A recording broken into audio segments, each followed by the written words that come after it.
എന്തൊക്കെ ചെയ്തിട്ട് നിങ്ങളുടെ വണ്ണം കുറയുന്നില്ലേ? നമ്മൾ ചെയ്യുന്ന ചെറിയ ചെറിയ മിസ്റ്റേക്സ് ആയിരിക്കും ചിലപ്പോൾ അതിന് കാരണം. ഒന്നാമത്തത്, ഇടയ്ക്കിടയ്ക്ക് കുറിക്കുന്ന ശീലം. ഓരോ തവണ നമ്മൾ ആഹാരം കഴിക്കുമ്പോഴും നമ്മുടെ ശരീരത്തിൽ ഇൻസുലിൻ സ്പൈക്ക് ഉണ്ടാവുന്നുണ്ട്. അപ്പോൾ ഇൻസുലിൻ റെസിസ്റ്റൻസ് കൂടാനും അതുവഴി നമ്മളുടെ വണ്ണം കുറയാതിരിക്കാനും അതൊരു കാരണമാവുന്നുണ്ട്. രണ്ടാമത്തത്, പഞ്ചസാരയ്ക്ക് പകരം തേൻ, ശർക്കര പോലുള്ളത് ഉപയോഗിക്കുന്നത്. തേനിലും ശർക്കരയിലും കുറച്ചുകൂടി ന്യൂട്രീഷ്യസ് ആണ് എന്ന് പറഞ്ഞിട്ടാണ് നമ്മൾ പലപ്പോഴും ഉപയോഗിക്കുന്നത്.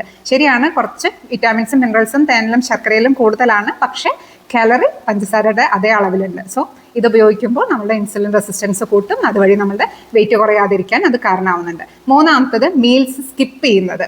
പലപ്പോഴും നമ്മൾ വെയിറ്റ് കുറയട്ടെ എന്ന് വിചാരിച്ചിട്ട് ബ്രേക്ക്ഫാസ്റ്റ് കഴിക്കാതിരിക്കും, അല്ലെങ്കിൽ ലഞ്ച് കഴിക്കാതിരിക്കും. പക്ഷേ ഇങ്ങനെ ചെയ്യുമ്പോൾ പലപ്പോഴും എന്താ സംഭവിക്കുക എന്ന് വെച്ചാൽ, പിന്നെ നമ്മൾ കഴിക്കുന്ന ആഹാരം ബോഡി സ്റ്റോർ ചെയ്യാനാണ് ടെൻഡൻസി കൂടുതൽ കാണിക്കുക.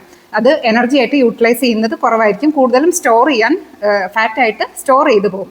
ഇതും നമ്മളുടെ വെയിറ്റ് കുറയാതിരിക്കാൻ ഒരു കാരണമാവുന്നുണ്ട്. പലപ്പോഴും വണ്ണം കുറയ്ക്കാൻ ശ്രമിക്കുമ്പോൾ നമ്മൾ ഭക്ഷണം അല്ലാതെ കുറയ്ക്കാറുണ്ട്, പക്ഷേ ആവശ്യത്തിനുള്ള പ്രോട്ടീൻസും പച്ചക്കറികളും അതിൽ ആഡ് ചെയ്യാൻ മടി കാണിക്കുന്നതും നമ്മളുടെ വെയിറ്റ് കുറയാൻ ഒരു പ്രധാന കാരണമാണ്. അടുത്തത്, ഡ്രൈ ഫ്രൂട്ട്സ് ഹെൽത്തി ആണ് എന്ന് വിചാരിച്ചിട്ട് നമ്മൾ ഒരുപാട് അളവിൽ കഴിക്കുന്നത്. ഡ്രൈ ഫ്രൂട്ട്സ് ഹെൽത്തി ആണ്, വെയിറ്റ് കുറയ്ക്കാൻ നല്ലതാണ്. പക്ഷേ ഒരാൾക്ക് ഒരു ദിവസം നമ്മളുടെ ഒരു കൈപ്പിടിയിൽ ഒതുങ്ങുന്ന ഡ്രൈ ഫ്രൂട്ട്സ് മാത്രമേ കഴിക്കാൻ പാടുള്ളൂ. കാരണം ഇതിൽ ഒരുപാട് കാലറി ഉണ്ട്.